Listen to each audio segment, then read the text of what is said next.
Bon, il semblerait qu'il y ait du sombre à Nîmes. J'en parlais tout à l'heure pour un petit fait divers d'un petit monsieur qui a priori n'est pas très gentil avec ses compagnes. Et là, je vois passer une vidéo donc d'une manifestation de maires qui sont tristes et qui contestent par le fait que les transports publics ne desservent plus les différentes lignes qui passent par a priori des cités ou des groupes de cités, enfin un endroit précis, un quartier de Nîmes. Et donc ça lui pose problème. De l'autre côté, on a Mathieu Vallet sur les réseaux sociaux, qui est un syndicaliste de la police, qui déclare: où était le comité anti-flic quand il fallait réclamer justice pour Fayed? Fayed, c'est le petit gamin d'une dizaine d'années qui est décédé il y a quelques semaines, puisqu'il s'est retrouvé avec son père à la rentrée, je crois, d'une sortie au cinéma, dans une altercation entre deux groupes de dealers. Et le petit s'est pris une balle cet été à Nîmes. Ce gamin de 10 ans, sans histoire, a été tué d'une balle perdue en bas de chez lui. Fayed a été la victime collatérale de la guerre entre dealers des cités sensibles de Pisevin et Val-de-Gour à Nîmes dans le 30, pour réclamer justice pour Naël ou Adama, ou pour manifester en accusant la police. Il y a des courageux entre guillemets.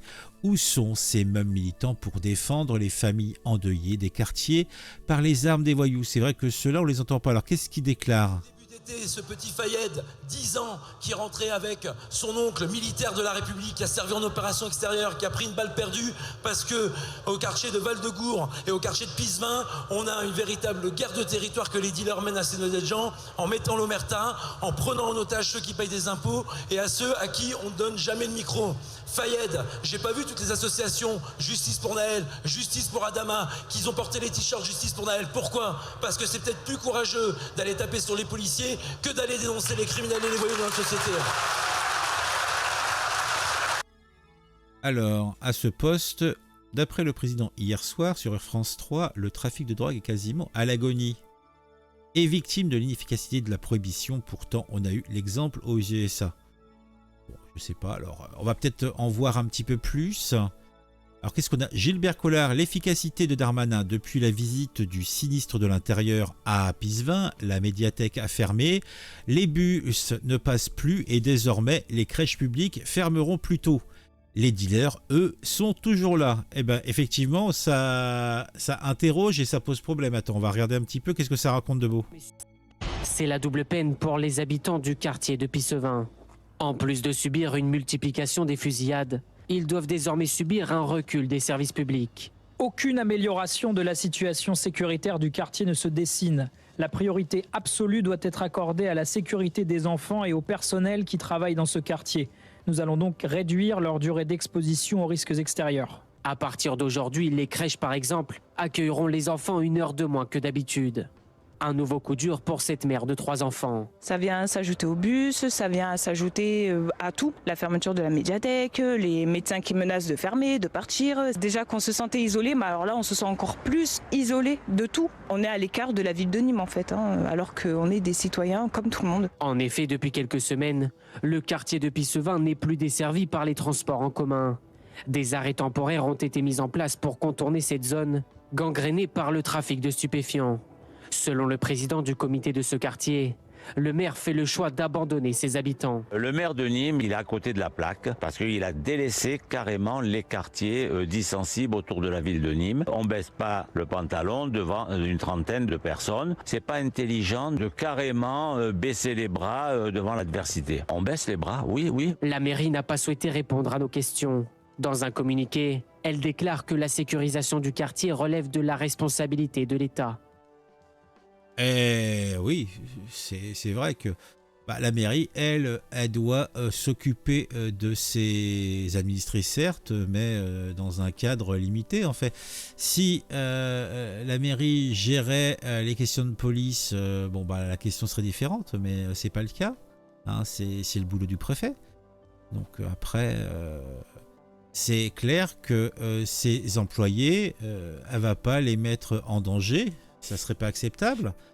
Alors, effectivement, la question que tu peux te poser, camarade, c'est de te dire, est-ce que ce n'est pas aux personnes qui habitent donc dans à Pisevin de faire eux-mêmes œuvre utile et d'expliquer aux gentilles personnes qui, a priori, sont les responsables de tout ça, que ce n'est pas très très gentil, que cela embête papa, maman, cousine et cousin, etc., etc. Je ne sais pas.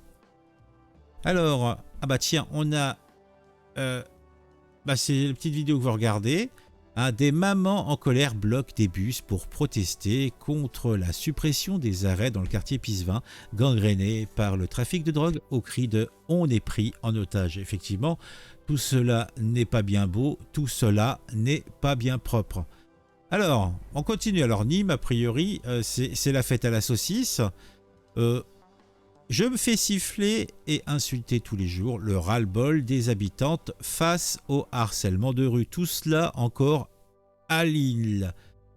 Le ras-le-bol, le constat est sans appel. Toutes les Nîmoises interrogées déclarent s'être déjà faites harceler dans les rues de Nîmes. Alors, qu'est-ce qui fait la particularité de Nîmes? Ou alors, c'est peut-être tout simplement qu'aujourd'hui, on parle de Nîmes, mais cela se passe dans toutes les villes, toutes les bourgades de notre beau territoire. Alors, il est vrai aussi que on ne peut et on ne doit pas intervenir. Il faut laisser place nette pour que la police et la justice fassent son travail. Mais sachant que la police, par dépit ou par manque de moyens, n'est pas à même de faire son travail, et la justice est aux abonnés absents. Et si par malheur vous avez l'outrecuidance d'intervenir, dans le meilleur des cas, vous vous ferez taper sur le museau par des énergumènes qui seront à 12 sur vous, ou si dans le cas contraire vous avez gain de cause et faites fuir les malodorants, c'est vous qui vous retrouverez devant un juge parce que, oh mon Dieu, vous avez empêché un gentil garnement de circuler, peut-être même un petit peu houspillé l'énergumène, parce qu'à ce moment-là, vous étiez plus nombreux ou plus vindicatifs. Ouais, et ça, c'est une réalité. Alors, jusqu'à quand cela va être toléré ? Hein, ça, je me pose toujours les questions. Je suis curieux, je suis toujours dans l'expectative sur ce genre de choses. Alors là, on a une petite news. Alors, c'est dimanche 24 vers 11h, un homme frappe sa compagne en pleine gare de Nîmes. Un passant intervient et prévient la police qui embarque rapidement l'agresseur, 23 ans. Ce très civique citoyen n'est autre que le préfet Jérôme Bonnet qui passait par hasard dans la gare. Cet ancien policier, ancien grand patron de la police judiciaire, tient sa promesse d'être présent sur le terrain. Alors, là encore, on va prendre, au lieu que ça soit Jérôme Bonnet qui soit dans la gare, c'est Monsieur Bushboy. Monsieur Bushboy, il voit ce couple qui se tambourine, il intervient, le gars est un peu énervé, il sort son téléphone ou il appelle la maréchaussée qui est présente dans la gare. Est-ce que vous croyez que la maréchaussée va avoir la même prestance et la même rudesse pour interpeller l'agresseur et l'embarquer ? Non. Parce que c'était le préfet, c'était... Non, monsieur et madame Michou, au pire, le monsieur aurait été embarqué avec sa gonzesse et puis libéré 5 minutes plus tard. Et puis c'est tout. Et ça, c'est une réalité, hein, c'est une réalité. Ah bah tiens, Marion Maréchal, sur la situation dans les quartiers de Pisevin à Nîmes, on constate qu'il y a un manque de moyens. Le sujet qui revient toujours, c'est la question de la justice et de la réponse pénale. Oh mon Dieu. Ah, vas-y, dis-nous tout.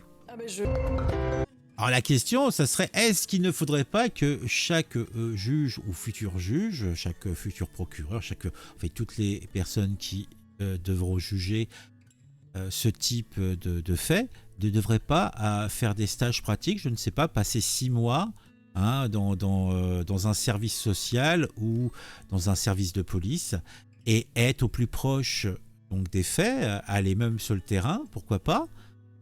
Je pense que ça pourrait leur élever l'esprit, leur développer l'accoutumance peut-être aux mauvaises personnes, je sais pas. Donc on a d'autres. Le service public quitte les quartiers de Pisevin à Nîmes. Ce n'est pas un abandon de l'État, mais c'est son expulsion par les occupants. C'est une obligation de quitter le territoire appliquée par les racailles et les narcotrafiquants contre la France. Donc on finira par regarder ce petit extrait. C'est lui en fait qui m'a donné envie de faire un petit tour donc de ce qui se disait sur les réseaux sociaux. Alors allons-y. Arthur de Vatrigan. Je pense que M. Proust a raison, ils n'ont pas abandonné, ils sont fait expulser par les occupants. C'est ça la réalité. Et ils sont fait expulser par une autre souveraineté, voilà, tout simplement. C'est pas eux qui gèrent la sécurité, c'est pas eux qui font régner l'ordre aujourd'hui, ce sont les autres. Et en effet, à aucun moment, ces responsables, ces délinquants, ces voyous, ces émeutiers, ces barbares, ces trafiquants de drogue ont été cités. Ensuite, je veux juste faire un dézoom.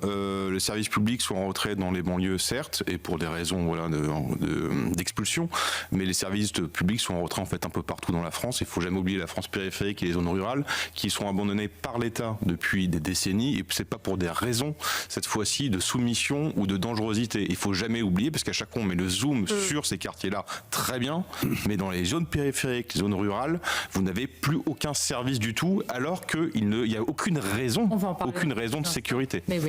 Arthur de Vatrigan. Je pense ça me semble clair. Hein, comme qui dirait, bon, Simone, amène les cahuètes, on a parlé. Bon, on est déjà à 13 minutes, 14 minutes, on va s'arrêter là. On en discutera, de toute façon, le sujet va revenir. C'était juste pour faire un petit point, parce que je trouvais ça judicieux de voir un petit peu ce qui se disait. Après, est-ce que ça fait avancer les choses? Non, mais c'est un moyen comme un autre de se tenir au courant. On se dit à très vite pour une nouvelle vidéo sur un sujet qui m'ont intéressé et qui, je l'espère, vous intéressera aussi. Je vous invite à mettre un j'aime si vous avez apprécié cette vidéo, à mettre un commentaire, c'est bon pour le référencement, c'est bon pour l'interaction. Si vous aimez mon ton, si vous aimez mon travail, n'hésitez pas à vous abonner à la chaîne et si vous abonnez, activez la petite cloche pour être mis au courant quand je sors une nouvelle vidéo. Sinon, vous n'avez aucune chance de savoir que j'en ai sorti une. On se retrouve très vite pour un nouvel opus